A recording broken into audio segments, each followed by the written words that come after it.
এই 25 বছরে পাপগুলো কি করা হয়েছে, কোনো একটা পাপ বাকি আছে কিনা যা করা হয় নাই। 25 ইয়ার্সের মধ্যে অনেকেই জিনা করেছে, অনেকেই। আমি আপনাদের কথা বলছি না, এভারেজ আমি পুরো বাংলাদেশের ইয়াং জেনারেশনের কথা বলছি। 25 বছরের ইয়াং এই প্রজন্মটা, এই লেটেস্ট যে প্রজন্মটা, এদের অনেকেই জেনা করেছে, বিবাহ বহির্ভূত সম্পর্ক। এবং আমরা এখন জেনাকে অনেক সময় উস্কেও দেই, আমরা অনেক সময় এটাকে প্রমোটও করি, আমরা এটাকে ফ্যাশনও মনে করি। কারণ আমাদের ঢাকায় মানুষ বলে যে তোর গার্লফ্রেন্ড নাই, এটাই হচ্ছে ওদের কাছে অবাক করা বিষয়। সবাই ঘুরে, ঈদের দিন তুই ঘুরতে পারিস না? আমাদের ফ্যামিলির মধ্যে একজন বলতেছিল তার মেয়েকে, সবাই ঈদের দিনে বাইরে যায়, তুই যেতে পারস না? ঢাকায় এভাবে কথা বলে। তার মানে এটাই ফ্যাশন, মানে আমরা জেনাকে উস্কেও দিচ্ছি। তার মানে 25 বছর আমরা অনেকে জেনাও করেছি। মাদকের সাথে সম্পৃক্ত কত পার্সেন্ট ইয়াং জেনারেশনে আমাদের দেশে? ক্যালকুলেট করেন, আপনি গুগল করেন, দেখেন কত পার্সেন্ট আমাদের দেশে মাদক সেবন করে।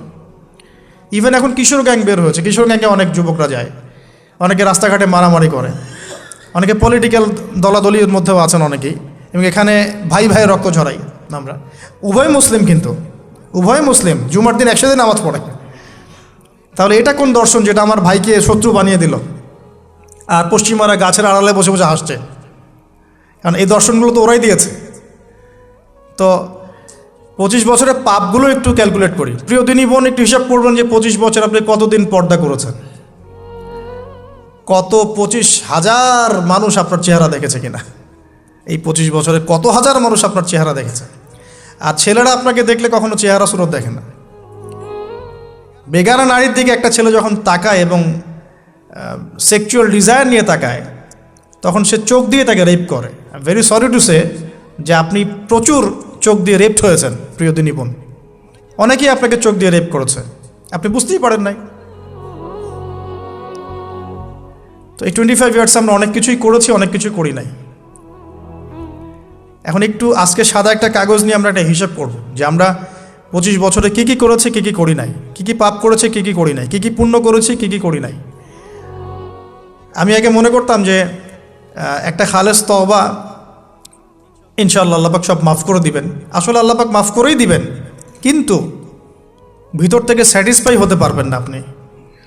এখন যদি আপনি এখান থেকে আমার এই লেকচারটা শুনে আল্লাহর ওলি হয়ে যান এবং আপনি বড় মুহাদ্দিস, মুফতি, দিনের বড় দায়ী ইলাল্লাহ, বড় পলিটিশিয়ান, বড় ইঞ্জিনিয়ার, মানে যারা ওয়ার্ল্ডকে ইসলাম স্ট্যাবলিশমেন্টের দিকে নেতৃত্ব দিচ্ছেন, এমনও মানুষ যদি আপনি হয়ে যান, আপনি এই 25 বছরের ঋণটা শোধ করতে পারবেন না। এই 25 বছরের ঋণ আপনাকে প্রতিনিয়তই ভিতরে ধুকিয়ে মারবে আর কি, যেটা আমাদেরকেও মারে ভিতর থেকে। যে আমরা যদি আগে থেকে বিষয়গুলো বুঝতাম, যদি আরও আগে থেকে স্টাডি করতে পারতাম, আরও বেশি যদি আমি আলেম ওলামার সাথে মিশতে পারতাম, আরও যদি বেশি গভীরে যেতে পারতাম, তাহলে কতই না ভালো হতো। তো আমি আশা করি কথাগুলো আপনাদের কলিজায় পৌঁছাবে ইনশাআল্লাহ। এখন লাইফের এটা সবচেয়ে ভাইটাল পার্ট। এই সম্পর্কে আমি জাস্ট 2টা হাদিস বলে আস্তে আস্তে কনক্লুশনের দিকে যাচ্ছি। নবী সাল্লাল্লাহু আলাইহি ওয়াসাল্লাম বলছেন যে 7 শ্রেণীর মানুষকে আল্লাহ পাক কিয়ামতের দিনে আরশের ছায়া দিবেন। কত শ্রেণী ভাই? তার মধ্যে সেকেন্ড শ্রেণীটা হচ্ছে সেই যুবক নাশা ফি ইবাদাতিল্লাহি তাআলা, যে আল্লাহ পাকের ইবাদতে তার যৌবনকালটা কাটিয়ে দিয়েছে। এখনও বাকি আছে আপনার সামনে। যৌবনকাল কতটুকু? হয়তো 15 to 40। তার মানে এখনও 40 বা 50 বছর পর্যন্ত আপনার যৌবনটিকে থাকবে ইনশাআল্লাহ, যদিও বা এই যুগে থাকে না আর কি। আমরা তো ফ্যান্টাসিতে ভুগি অনেক সময়, 4টা বিয়ে। বাস্তবতা হচ্ছে এই যুগে একটাই ডিফিকাল্ট, একজনকে সন্তুষ্ট করে কি ডিফিকাল্ট।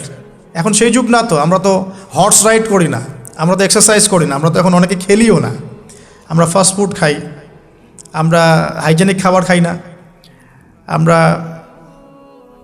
আগেকার মানুষদের মতো অনেক কিছুই করি না। এনভায়রনমেন্ট নষ্ট হয়ে গেছে, পলিউশন আছে, সব মিলে এখন আমাদের যৌবন যে 50 বছর পর্যন্ত থাকবে, এটা নিশ্চয়তা দেওয়া যাচ্ছে না যদি আমরা বেঁচেও থাকি। আর কত যুবক যুবতী ভাই বোন যে যৌবনকালেই চলে যায় তার তো ঠিক নাই। প্রিয় দিনী ভাইয়েরা, আমরা আলোচনা করছিলাম যৌবন সম্পর্কে। এই বিষয়ে আমি 2টো হাদিস বলার নিয়াত করেছিলাম। তো প্রথমটা শুনিয়েছি মোটামুটি, সেটা হলো নবী সাল্লাল্লাহু আলাইহি ওয়াসাল্লাম বলেছেন যে কিয়ামতের মাঠে আল্লাহ রাব্বুল আলামিন যে 7 শ্রেণীর মানুষকে তার আরশের ছায়া দিবেন, তার মধ্যে 3য় শ্রেণী হচ্ছে সেই যুবক যে তার যৌবনকালটাকে আল্লাহর পথে উৎসর্গ করেছে বা কাটিয়ে দিয়েছে। আরেকটা হাদিস যেটা বলতে চাচ্ছিলাম সেটা হলো, কিয়ামতের মাঠে 5টা প্রশ্ন হবে, স্পেশাল 5টা প্রশ্ন, যে 5টা প্রশ্নের উত্তর না দেয়া পর্যন্ত কাউকে ছাড়া হবে না। তার মধ্যে প্রথম প্রশ্নটাই হচ্ছে তোমার জীবন কোন কাজে কাটিয়েছো, এবং দ্বিতীয় প্রশ্ন হচ্ছে তোমার যৌবন কোন কাজে কাটিয়েছো।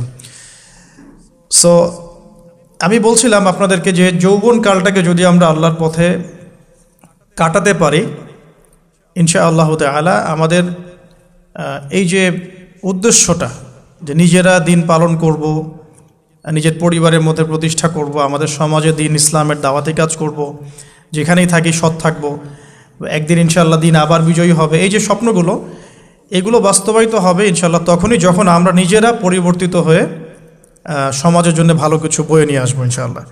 তো আমি জাস্ট কয়েকটা পয়েন্ট আপনাদের সাথে একটু শেয়ার করে শেষ করে দিব, যে এখন থেকে কিভাবে আপনারা বা আমরা আমাদের যৌবনটাকে আল্লাহর পথে কাটাতে পারি। প্রথম যে পয়েন্টটা আমি লিখে নিয়ে এসেছি সেটা হলো, আমি একটু বলেওছিলাম যে আমাদের নিজস্ব খসড়া একটা আমলনামা তৈরি করতে হবে আর কি।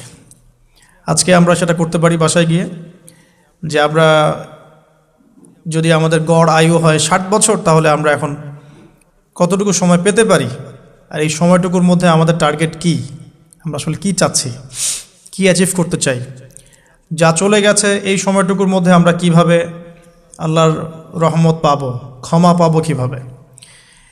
যা চলে গেছে এর মধ্যে অনেক নামাজ কাজা থাকতে পারে, রোজা কাজা থাকতে পারে। অনেক সময় এমন হতে পারে যে আমরা অন্যের হকও নষ্ট করেছি। প্রথম যে কাজটা করা উচিত সেটা হলো খালেস তওবা। 1 নাম্বার তাহলে আমরা বলতে পারি, যদি আমরা এখন সংকটগুলো চিহ্নিত করে সমাধানের পথে হাঁটতে চাই, তাহলে আমাদের যৌবনটা আল্লাহর পথে উৎসর্গ করা ছাড়া কোনো অপশন নাই। উৎসর্গ বলতে আমি বোঝাচ্ছি কাটিয়ে দেয়া, আল্লাহর ইবাদত করে কাটিয়ে দেওয়ার কোনো বিকল্প নাই। তার জন্য প্রথমত আমাদের নিজেদের জীবনের কৃতকর্মগুলোর হিসাব নিকাশ মেলাতে হবে, 1 নাম্বার। আর 2 নাম্বার হচ্ছে বিশুদ্ধ তওবা করে আল্লাহর পথে ফিরে আসতে হবে। বিশুদ্ধ তওবা কিভাবে করব এটা আমরা অনেকে বুঝি না। অনেকে মনে করি যে মুখ দিয়ে জাস্ট আস্তাগফিরুল্লাহ বললেই হয়তো তওবা হয়ে যায়। বিষয়টা এমন নয়। বিশুদ্ধ তওবা হচ্ছে আপনি আল্লাহর দিকে পরিপূর্ণ অভিমুখী হবেন, রুজু করবেন, এর নাম হলো বিশুদ্ধ তওবা। যে পাপগুলো করেছি এগুলোর জন্য ক্ষমা চাওয়া, এই পাপগুলো কোনোদিন করব না এরকম প্রত্যয় ব্যক্ত করা, আর যদি অন্যের সাথে সম্পৃক্ত কোনো হক থেকে থাকে সেটা ফেরত দেওয়া। তো আমরা আজকে গিয়ে সুন্দর করে ওযু করে 2 রাকাত নামাজ পড়তে পারি। 2 রাকাত নামাজ পড়ে আমরা আল্লাহকে বলতে পারি যে আস্তাগফিরুল্লাহাল্লাযী লা ইলাহা ইল্লা হুয়াল হাইয়ুল কাইয়্যুম ওয়া আতুবু ইলাইহি।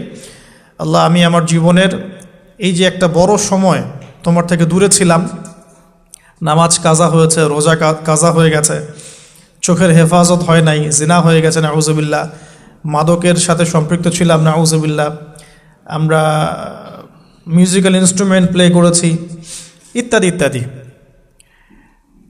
এগুলো থেকে আল্লাহ আমরা আজকে তোমার কাছে তওবা করছি, ক্ষমা চাচ্ছি, এবং আগামী দিনগুলোতে তোমার হুকুম আহকাম মেনে চলার তৌফিক চাচ্ছি। 2টো জিনিস খুব প্রয়োজন, একটা হলো তৌফিক, একটা হলো দোয়া। আপনার প্রচেষ্টা আল্লাহর কাছে দোয়া করতে থাকা এবং আল্লাহর কাছে তৌফিক কামনা করতে থাকা। আল্লাহ পাক যাকে ইচ্ছা তাকে তৌফিক দিয়ে থাকেন। আল্লাহ রাব্বুল আলামিন যাকে ইচ্ছা তাকে তৌফিক দিয়ে থাকেন। যে আল্লাহর কাছে যত বেশি চাইবে আল্লাহ পাক তত বেশি দিবেন ইনশাআল্লাহ। তো এই জন্য চেয়ে নিতে হবে, প্রথমত চেয়ে নেবেন যে আল্লাহ আপনি আমাকে তৌফিক দিন, যাতে করে আমি আমার পুরো জীবনটাকে আপনার ইবাদতে কাটাতে পারি, আরও সে ছায়া পেতে পারি। আল্লাহ কবুল করুন, আমিন। এখন ইস্তেগফার করার পর যার যার হক তাকে তাকে ফিরিয়ে দেওয়া উচিত। যদি আপনি বা আমি আল্লাহ না করুক কারো হক নষ্ট করে থাকি, সেটা ফিরিয়ে দিতে হবে। এই হক নষ্ট ফিরিয়ে দেওয়ার মানে এটা নয় যে গার্লফ্রেন্ডকে কথা দিয়েছিলেন বিয়ে করবেন, সেখান থেকে ফিরে আসা যাবে না। ব্যাপারটা কিন্তু এমন নয় আর কি। এরকমও প্রশ্ন আমাদের কাছে অনেকে করেছেন যে আমি তো আমার গার্লফ্রেন্ডকে কথা দিয়েছিলাম যে আমি তোমাকে ছাড়া আর কাউকে বিয়ে করব না, তো এখন কি আমি ফিরে আসলে, তওবা করে ফিরে আসলে কি এর জন্য আল্লাহ আমাকে ধরবেন কিনা? মনে রাখবেন, শয়তান হচ্ছে এই পৃথিবীর সবচাইতে ইন্টেলেকচুয়াল প্রাণী। সিরিয়াসলি, ও যে এত বেশি স্মার্ট যেটা আমাদের চিন্তারও বাইরে, চিন্তার বাইরে। যখন শয়তান সরাসরি মানুষকে পথভ্রষ্ট করতে ব্যর্থ হয়, তখন কিছু নেক সুরত ধারণ করে। দিনী ভাই দিনী বোন, এটা নেক সুরত, ঠিক আছে। তারপরে দাড়ি টুপিওয়ালা মানুষের মধ্যে এটা ঢুকিয়ে দেওয়া যে আমি তো অনেক আবেদ মানুষ, পরহেজগার, ওরা তো ককরোচ। দেখবেন বেশি না, 1 মাস যদি কেউ নামাজ পড়ে, 1 মাসে 10টা বই পড়াশোনা করে, ইসলাম সম্পর্কে একটু ঘাটাঘাটি করা শুরু করে, অন্যদের সাথে কথা বলার ক্ষেত্রে তার যে বডি ল্যাঙ্গুয়েজ, এটা খেয়াল করবেন। তো শয়তান কিন্তু অনেক স্মার্ট, এভাবে শয়তান অনেকভাবে মানুষকে প্রতারিত করতে পারে। সো শয়তানের নেক্সট শুরুতে ধোকায় পা দিবেন না। আল্লাহ পাক আমাদের সবাইকে হেফাজত করুন, আমিন। খুব ভালো একটা কাজ করছি মনে করেন, একটা বড় প্রজেক্ট করছি সারা বাংলাদেশ ব্যাপী, একটু মনের মধ্যে ঢুকিয়ে দিল যে মানুষ তো দেখুক, মানুষ ভালো বলুক, যথেষ্ট আমল ধ্বংস হওয়ার জন্য। এতটুকু যথেষ্ট আমল ধ্বংস হয়ে যাওয়ার জন্য। আল্লাহ মাফ করুক আমাদেরকে। তো প্রথমে প্রিয় ভাই, তওবা করে ফিরে আসা, যার যার হক তাকে তাকে ফেরত দিয়ে দেওয়া। এরপরের সবচাইতে ইম্পর্ট্যান্ট জায়গাটাই হচ্ছে ইলম অর্জন করা। যেখানে আছেন সেখানেই থাকবেন, মানে যে যে প্রতিষ্ঠানে যে সাবজেক্টে পড়ছেন, এখন আপনাদের প্রায় জীবনের 20টা বছর চলে গেছে। এখন সবার পক্ষে আবার ইউটার্ন করে জিরো থেকে স্টার্ট করা পসিবল না, এবং এটা বুদ্ধিমানের কাজও হবে না, এটা বুদ্ধিমানের কাজও হবে না। ওই সেকশনে যারা আছেন তাদের সংখ্যা কিন্তু প্রচুর, যারা দিনী লাইনে পড়াশোনা করছেন, ঠিক আছে। আল্লাহ চাইলে তাদের মধ্য থেকেই ইনশাআল্লাহ এমন অনেক বড় বড় মুফতি, মুহাদ্দিস, ইমাম তৈরি হবেন, যারা ধর্মীয় অঙ্গনে নেতৃত্ব দিবে ইনশাআল্লাহ। আর যদি দেখা যায় তারা তাদের দায়িত্ব পালন না করেন, তখন আল্লাহ পাক জেনারেল থেকে মানুষ উঠায় নিয়ে আসবেন। এটা আল্লাহ পাকের কৌশল, আল্লাহ পাক করতে পারেন। এখন আপনি কি করবেন? যেহেতু আপনারা 20-25 বছর পার করে আসছেন, যে সাবজেক্টে পড়ছেন কন্টিনিউ করতে থাকবেন। যদি এনভায়রনমেন্ট থাকে ফ্রি মিক্সিংয়ের, এখানে আপনি আপনার চোখকে হেফাজত করার চেষ্টা করবেন সর্বোচ্চ। এ ব্যাপারে আমি একটা বই সাজেস্ট করি, এই বইটা পড়লে ইনশাআল্লাহ আপনার অন্তরের মধ্যে এই বিষয়গুলো কমে আসবে ইনশাআল্লাহ। সেটা হলো তাসকিয়া, ও আরেক নামে এসেছে, সেটা হলো তাসাউফ ও আত্মশুদ্ধি। তাসাউফ ও আত্মশুদ্ধি পুরো ওয়ার্ল্ডের ওয়ান অফ দ্য মোস্ট, বলবো যে অনারেবল একজন আলেমে দিন, টপ 10-এর মধ্যে একজন, আল্লামা তাকি উসমানী দামাত বারাকাতুহু, তার লেখা বই তাসাউফ ও আত্মশুদ্ধি। বাংলাদেশে যে মাকতাবাতুল আশরাফ তারা প্রকাশ করেছে। এই বইটা যদি পড়েন, আপনার মনের মধ্যে নফসের যে খারাপ রিপুগুলো, এগুলো আস্তে আস্তে কমতে থাকবেন সব। এবং এই বইটা আমি বলি যে বারবার পড়া উচিত, বারবার পড়া উচিত। হ্যাঁ, তো আল্লাহ তৌফিক দান করুন। এখন পুরোপুরি ট্র্যাক চেঞ্জ করতে যাবেন না, আপনি আপনার ট্র্যাকেই থাকবেন। এখন এই ট্র্যাকে থেকে আপনি কিভাবে ইসলামিক বেসিক জ্ঞান অর্জন করবেন, কিভাবে পসিবল? কঠিন, অসম্ভব কিছু না, কঠিন। আমি অভিজ্ঞতা থেকে বলি আমার মতো করে। ফার্স্ট অফ অল, একজন বিজ্ঞ কারি সাহেব, হাফেজে কোরআন বা কারি, প্রাথমিক স্টেজ বলছি, বিজ্ঞ একজন কারি সাহেব বা হাফেজে কোরআন, যার সাথে আপনার ভালো সম্পর্ক বা যাকে আপনি চিনেন, রিনাউন্ড, বা যিনি খুব কোঅপারেটিভ, আপনাকে সময় দেন, টাইম দেন, এরকম কারো কাছে গিয়ে আপনি কোরআন তেলাওয়াত করা শিখবেন আগে। ফার্স্ট অফ অল এটা কাজ, কোরআন তেলাওয়াতটা আগে শিখবেন। আমি তো যে দুঃখ করে বলি, কষ্ট করে বলি, যে আমাদের এই দিনী অঙ্গনে এমন অনেক মানুষ আছে যারা ইভেন কোরআন রিসাইট পর্যন্ত করতে না পেরেও অনেক বড় বড় জায়গায় অভিনয় করেন, দিনিয়াতের অভিনয় করে যান, নিজের সাথে অভিনয় করে যান। অনেক সময় উদ্ধতাবশত বড় বড় আলেমদেরকে বাহাসের জন্য চ্যালেঞ্জ করে থাকেন, অথচ কোরআন তেলাওয়াত শুদ্ধ না। কোরআন তেলাওয়াত শুদ্ধ না মানে নামাজই হচ্ছে না। কোরআন তেলাওয়াত শুদ্ধ না মানে কি? নামাজ হচ্ছে না। কবুল করার মালিক তো আল্লাহ, শর্ত তো এটা।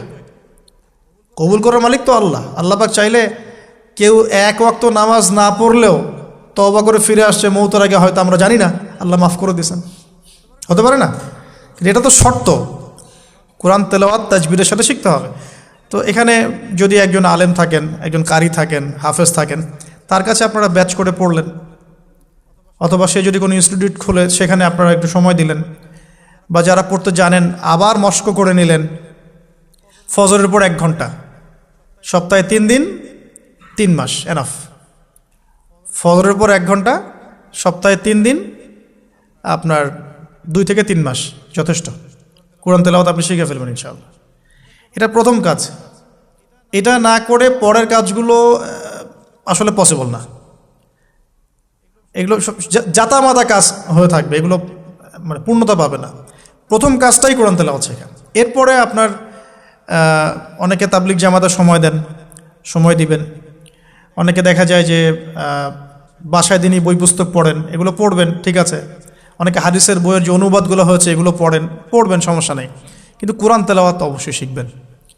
তারপরে আপনি যদি এখান থেকে বের হওয়ার পরে বা রানিং অবস্থাতেও যদি সময় বের করতে পারেন, তাহলে মাদ্রাসা অঙ্গনের কোনো আলেমের সহবতে গিয়ে আপনি অ্যারাবিক ল্যাঙ্গুয়েজ এবং অ্যারাবিক গ্রামার শিখবেন। ওটা আপনার শেখার লেসন 2, কোরআনের পর এটা শেখার লেসন 2। অ্যারাবিক ব্যাকরণ, অ্যারাবিক গ্রামার এবং অ্যারাবিক ল্যাঙ্গুয়েজ ছাড়া কোরআনের তাফসির তর্জমা এগুলো বোঝা যায় না। যে যাই বলুক এটাই ফুল স্টপ কথা। তাফসির আপনি তো বঙ্গানুবাদ দেখে অনেক কিছু বুঝতে পারেন ঠিকই। আল্লাহ পাক বলেছেন সুদ খেও না, জেনার ধার কাছে যেও না, এগুলো কমন মেসেজ, সেগুলো সবাই নিতে পারে।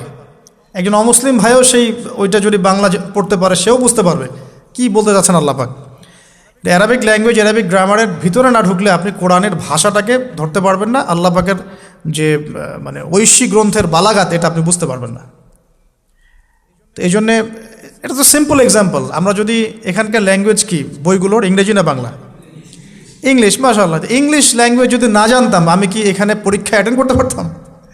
আমি তো ওই টপিকটাই বুঝবো না, কোন টপিক আলোচনা হচ্ছে, স্যার কী পড়াচ্ছেন। আমার তো ইংরেজি গ্রামারের এবং ইংরেজি ল্যাঙ্গুয়েজটিক আমার কোনো দক্ষতা নাই। তাহলে আমি কীভাবে ওই চ্যাপ্টার 1, চ্যাপ্টার 2, চ্যাপ্টার 3, এই টপিক ওই টপিক কেমন করে বুঝতে পারি? সিমিলার এখানে কোরআনের ক্ষেত্রে যদি আপনি ল্যাঙ্গুয়েজগুলো না জানেন এবং গ্রামারটা না বোঝেন, তাহলে কোন সূরার ভিতরে কি গভীর মর্ম এগুলো আপনি ধরতে পারবেন। ভাষা একটা অর্থ বুঝতে পারবেন। ভাষা অর্থ পরীক্ষায় পাশ করাতে পারে, কিন্তু A+, গোল্ডেন A+ আনতে পারে না। তো আশা করি আপনি বুঝতে পারছেন যে আমি কী বলতে যাচ্ছি। তো এটার জন্যে এখন এক্সাম্পল বুঝে নেন। এই যে এখানে ইংরেজি ল্যাঙ্গুয়েজ পড়ছেন, ওই ল্যাঙ্গুয়েজের উপরে বেস করে আপনি বইগুলো শেষ করছেন, এটা কি ওস্তাদ ছাড়া করছেন না ওস্তাদ সহ করছেন? টিচার লাগে না? সেম জিনিস কোরআনের ভাষা শিখতে হলেও, গ্রামার শিখতে হলেও এরকম কিছু ওলামায়ে কেরাম আপনাকে খুঁজে বের করতে হবে। এখন ওলামায়ে কেরামরা কিন্তু অনেক ব্যস্ত, অনেকের অনেক কাজ থাকে, অনেকের মাদ্রাসা থাকে, অনেকের দিদি খেদমত থাকে। এর মধ্যেও আল্লাহর কাছে দোয়া করতে থাকেন, ইনশাল্লাহ আপনাকে আপনার ওস্তাদ আল্লাহ পাঠিয়ে দিবেন ইনশাল্লাহ। আল্লাহ পাক কাউকে ওস্তাদ ছাড়া রাখবেন না। তো ওস্তাদের কাছে আপনার বিহেভিয়ার কেমন হবে? এখন আপনি টিচারের সাথে যেমন বিহেভিয়ার রাখেন সেরকম তিনি সবক দিবেন, আপনি সেটা বাসায় কভার করবেন, নতুন পড়া নেবেন, আবার পড়া দিবেন।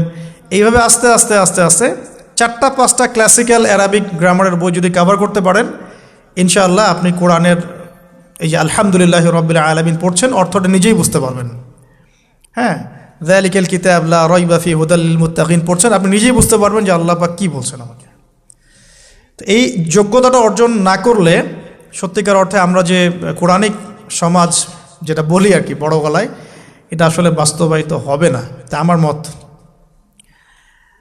আর এরপরে আপনি আরও উঁচু লেভেলে যদি পড়তে পারেন, যে পড়াশোনা শেষ, আপনার জব সেকশন নিশ্চিত, আপনার সময় আছে মাশাআল্লাহ, এখন এই সময়ের মধ্যে আপনি চাইলে হাদিসের যে কিতাবগুলো, হাদিসের বেসিক কিতাবগুলো মোতাআলা করতে পারেন। যে কাজটা আমি এখন করছি আর কি, হাদিসের বেসিক কিতাবগুলো আপনি মোতাআলা করতে পারেন। এটার জন্য অ্যারাবিক এবারত পড়ার যোগ্যতা অর্জন করতে হবে। এটা কি জিনিস? এটা হচ্ছে জবর জের পেশ ছাড়া আরবি পড়ার যোগ্যতা। এখন যে কোরআন তেলাওয়াতটা আপনি শিখবেন সেটা হচ্ছে জবর জের পেশ দেয়া কোরআন আপনি পড়বেন, তাই না? কিন্তু হাদিসের যে বইগুলো আছে এই বইগুলোর মধ্যে কিন্তু কোনো জবর জের পেশ দেয়া থাকে না। মৌলিক কিতাবের কথা বলছি, মৌলিক যে বইগুলো। অনেকে মনে করেন অনুবাদ করা বইগুলোই মনে হয় মূল বই, এগুলো হচ্ছে ওই বইগুলোর অনুবাদ, আংশিক অনুবাদ, পুরোপুরি অনুবাদ নয়। মূল বইগুলো পড়তে হলে এবারত পড়ার যোগ্যতা অর্জন করতে হবে। এটা level 3, Arabic grammar, Arabic language শেখার পর এই লেভেলে মানুষ যায়। আর একটু ধাপগুলো চিন্তা করতে থাকেন, কোন ধাপে গিয়ে কোন বইগুলো পড়তে হয়। আর অনেক সময় আমরা কি উদ্ধত আচরণটাই না করি হুজুরদের সাথে, আলেমদের সাথে, স্কলারদের সাথে। বিকজ আমাদের সামনে একটা চমৎকার প্ল্যাটফর্ম আছে ফেসবুক, তাই না? এখানে তো মানে রাত দিন, দিন আর রাত একে, রাতকে দিন বানানো যায়, দিনকে রাত বানানো যায়। হ্যাঁ, এখানে ওই যে আলোর প্রতিসরণের মতো হয় আর কি, সাইজ এতটুকু, বিম্ব হবে এত। তো আল্লাহ মাফ করুক আমাদেরকে। এখন হাদিসের মোতালা যদি করতে না পারেন, ওই পর্যায়ে যেতে না পারেন, তাহলে কি? তাহলে ওই হাদিসের মধ্যে যে কিতাবগুলো বাজারে অনুবাদ হয়েছে ওগুলো পড়তে হবে। যেমন অনুবাদ হয়েছে ফয়জুল কালাম। ফয়জুল কালাম একটা হাদিসের কিতাব, মাদ্রাসায় পড়ানো হয়। এর মধ্যে চমৎকার অনেকগুলো হাদিস আছে, প্রায় সম্ভবত 1000-এর বেশি হবে। এরপরে মোতালা করতে পারেন আপনি মিশকাতুল মাসাবিহ, এই বইটাও অনুবাদ হয়ে গেছে, এটাও ভালো কিতাব মাশাআল্লাহ। এরপরে আছে রিয়াদুস সালেহিন, এটাও একটা চমৎকার কিতাব। বুলুগুল মারাম মিন আদিল্লাতিল আহকাম, এটা একটা কিতাব আছে, এটাও মোতালা করতে পারেন হাদিসে। এরপরে আছে আপনার এখন যেটা বলছি, ইসলামিক ফাউন্ডেশন হয়েছে অনেক আগেই। এছাড়া বাংলা বাজার ঢাকায় যে ইসলামিক লাইব্রেরিগুলো, প্রকাশনা সংস্থাগুলো আছে, তারা মোটামুটি আবু দাউদ, তিরমিজি, নাসাই, ইবনে বাজা, কোনো প্রকাশনী বুখারী মুসলিমের কিছু ভার্সনও অনুবাদ করেছে। তবে এই উঁচু লেভেলের হাদিসের কিতাবগুলো শুরুতেই হাত দেওয়া যাবে না, এটা একটা মাথায় রাখবেন। শুরুতেই এই বড় বড় কিতাবগুলো হাত দেওয়া যাবে না। প্রথমে মানে আমরা তো আগে এসএসসি ইন্টার পাস করে এখানে আসছি না, নাকি আগে ডাইরেক্ট এখানে ভর্তি হয়েছে? একই বিষয়। ওরকম ফয়জুল কালামের মতো বইগুলো আগে পড়তে, ফয়জুল কালাম, আলফিয়াতুল হাদিস, রিয়াদুস সালেহিন, মিশকাত, এগুলো আগে পড়বেন। তারপরে গিয়ে যদি যোগ্যতা হয় ওই বইগুলো হাত দিবেন। তবে অনেক সময় দেখা যাবে একটা হাদিস বুঝতে পারছেন না, কোরআনের আয়াত বুঝতে পারছেন না, ওই অবস্থাতেই ওই হাদিস এবং ওই কোরআনের আয়াতকে রেখে দিবেন। এটাকে নিয়ে কোনো রকমের কনক্লুশনে চলে যাবেন না, আর ওইটাকে নিয়ে প্রচার করতে যাবেন না। বরং এগুলোকে একত্রিত করে সপ্তাহে একদিন আবার আলেমের কাছে চলে গেলেন, ওস্তাদ এগুলো বুঝি নাই, লাস্ট উইকে আমি এগুলো পড়েছি, এটা বুঝি নাই, তিনি বুঝিয়ে দিবেন ইনশাআল্লাহ। এগুলো পড়াশোনা। এর পাশাপাশি আমি বলছি বিষয়ভিত্তিক ইতিহাসের বই চলে আসছে, ইসলামের ইতিহাসের বই চলে আসছে। তারপরে সিরাতের অনেক বই বাজারে চলে আসছে, প্রায় 40-45টা বই পাওয়া যায় সিরাতের এখন বাংলাদেশে। তারপরে ফিকহের অনেক বই অনুবাদ হয়ে গেছে। এছাড়া আকিদার অনেক বই পাওয়া যায়। সবচেয়ে ভালো হয় যে আকিদা তাহাভিয়া বইটা পড়তে পারেন, এই বইটা পড়লে অনেক চমৎকার হবে। এর পাশাপাশি বরেণ্য ওলামায়ে কেরামদের বই পড়বেন। মানে বরেণ্য ওলামায়ে কেরাম কারা? যারা পুরো ইসলামিক বিশ্বে স্বীকৃত, যারা কোনো সাম্প্রদায়িকতা বিলং করেন না, যে আমি এই সম্প্রদায়ের মানুষ, আমি ওই সম্প্রদায়কে মুসলিম মনে করি না, এরকম না। যারা বরেণ্য, রিনাউন্ড ওলামায়ে কেরাম সারা ওয়ার্ল্ডে। এই যে বললাম আল্লামা তাকি উসমানী হাফিজাহুল্লাহ, একজন বরেণ্য আলেম, তার যে কোনো কিতাব চোখ বন্ধ করে পড়তে পারেন, কোনো সমস্যা নেই। বাংলাদেশে আব্দুল মালেক সাহেব হাফিজাহুল্লাহ, মারকাজুদ দাওয়ার পরিচালক, একজন বরেণ্য আলেম। আশরাফ আলী থানভী রহিমউল্লাহ একজন বরেণ্য আলেম। হানাফি কওমের ফিকহে এরকম অনেক বরেণ্য ওলামায়ে কেরাম আছেন। তারপরে আরবের মধ্যে এমন অনেক বরেণ্য আলেম আছেন, শাইখ উসাইমিন, শাইখ বিন বাজ, সালেহ আল ফাউজান, এরকম অনেক বড় বড় আলেম আছেন যারা রিনাউন্ড ওলামায়ে কেরাম। তাদের কিতাবগুলো আপনি পড়তে পারেন, কিন্তু যাদের মানে লিখা এবং গবেষণাগুলো ছাত্র পর্যায়ের, এগুলোকে আপনি প্রামাণ্য বই বানাবেন না। তো প্রামাণ্য বই পড়বেন আর আলেমের সাথে সম্পর্ক রাখবেন। দুটো যখন একসাথে থাকবে তখন আপনি কিছু আটকে গেলেও তার সাথে পরামর্শ করে একটা কনক্লুশন খুঁজে পাবেন।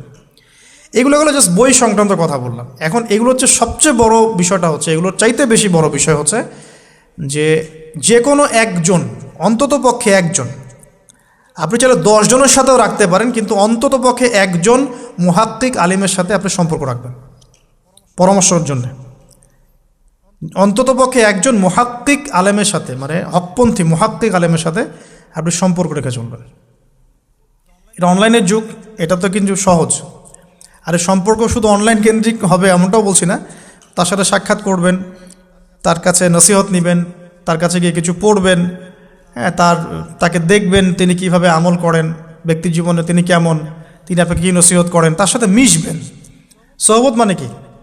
মানে আমরা কি শুধু টিচারদের মানে পড়াশোনাগুলোই ফলো করি না, টিচারকে দেখিও বটে। আমরা বস্তুবাদী এডুকেশনের ক্ষেত্রে হয়তো অত কেয়ার করি না, টিচার যেটা পড়াচ্ছেন ওটা জাস্ট টুকে নেই, পরীক্ষা পাশ করলেই হইল। আমরা টেন্ডেন্সি এমন, কিন্তু ইসলামিক এডুকেশনটা কিন্তু এমন নয়। সাহাবা একরাম রাদিয়াল্লাহু আনহুম আজমাইন তারা এই আমাদের মতো কাগজের বই পুস্তক পড়ে ইসলাম শেখেন নাই। কীভাবে শিখেছেন তাহলে?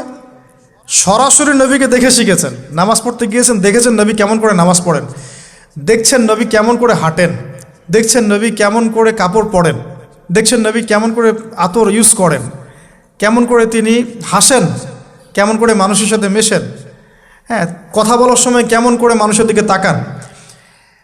খুঁটে খুঁটে একটা একটা করে নিয়ে হাদিসের এক একটা অধ্যায় রচিত হয়েছে। নবী কেমন করে তাকান, নবী কেমন করে মেসওয়াক করেন, নবী কেমন করে হাসেন, এগুলো আপনি অধ্যায় পাবেন। ইভেন আপনি অধ্যায় পাবেন নবী কেমন করে চুল আঁচড়ান। তাহলে আপনি দেখেন সাহাবীরা কীভাবে খুঁতে খুঁতে নবীকে দেখেছেন।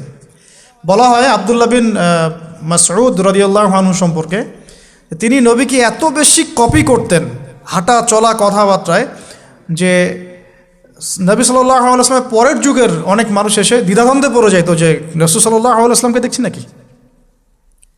এমনভাবে কপি করতেন, এমনভাবে। সো এখানে আমি সোহবতের বিষয়টা বোঝাতে যাচ্ছি যে যে কোনো অন্ততপক্ষে একজন মুহাক্কিক আলেমের সাথে সম্পর্ক রাখবেন, অন্তত একজন। আপনি চাইলে 10 জন 20 জন 50 জনের সাথে রাখতে পারেন, অন্ততপক্ষে একজন যাকে দেখে আপনি শিখবেন, আপনার স্টাডিগুলোকে আপনি যেটা সমস্যা ফেস করছেন সেগুলোকে তার সামনে পেশ করতে পারেন। এটা আমি খুঁজে দিব না আপনাদেরকে, নাম বলেও দিব না, আমি কার কার সাথে সম্পর্ক রেখে চলি এটা আমি বলবো না, এটা আপনাকে খুঁজে বের করতে হবে। তবে এখানে আমি একটা কথা বলে দিব যে যেহেতু আমরা সব সাধারণ মানুষ, কারণ আমরা তো কেউ স্কলার নই, এখানে আমরা কেউ মানে যেটা বলি যে মুজতাহিদ, ইজতেহাদ করার যোগ্যতা রাখি না আমরা এখানে কেউ। সেক্ষেত্রে অবশ্যই আমাদেরকে পূর্বসূরি ওলামায়ে কেরামদেরকে ফলো করতেই হবে, কারণ কোরআন সুন্নাহ নতুন করে গবেষণা করে আপনি তো সব মাসআলা বের করতে পারবেন না। এই কারণে আমাদেরকে মাযহাব মানতে হয়, এটা খারাপ কিছুই না। এটা নিয়ে অনেক কথা সমাজে এখন শুনি, দেখি, দরকার নাই, আমরা লা মাযহাবি, আমরা এইটা আমরা সেইটা, এগুলো আসলে বোগাস কথাবার্তা এবং সমাজ বিভক্তকরণের মূল হাতিয়ার এগুলো হয়ে গেছে এখন। সমাজের ইউনিটি নষ্ট করবেন কেন? কোরআন এবং সুন্নাহ আল্লাহ ফলো করতে বলেছেন, দ্যাটস অল। আর কোরআন সুন্নাহ আপনি কি এখন আমি যদি আপনাকে কোরআন এই যে দিলাম, নেন কোরআন, নেন তাফসির ইবনে কাসির, নেন তাফসির জালালাইন, নেন আপনি তাফসিরে মারিফুল কোরআন, নেন এইটা, এই যে বুখারী নেন, মুসলিম নেন, তিরমিজি, আবু দাউদ, নাসাই সব নিয়ে নেন। এখন আপনি কি গবেষণা করে সব মাসআলা আমাকে দিতে পারবেন? ইম্পসিবল আমার পক্ষে, এখন ইম্পসিবল একটা। তাহলে এগুলো যারা গবেষণা আগে করেছেন তাদের কিতাব তো আমাদেরকে পড়তে হচ্ছে। এটাই হলো তাদের মত নেয়া, তাদের মত অনুযায়ী পথ চলা। তো এই জিনিসগুলো নিয়ে যারা বাড়াবাড়ি করছে এটা খুবই দুঃখজনক। যে অবশ্যই কোরআন সুন্নাহকে ফলো করতে হলে আমাদেরকে হকপন্থী উলামায়ে কেরামের সোহবতে যেতেই হবে, তাদের বইপত্র, লেকচার, তাদের নসিহত, তাদের ফিকহের কিতাব, এগুলো আমাদের ঘাটতে হবে।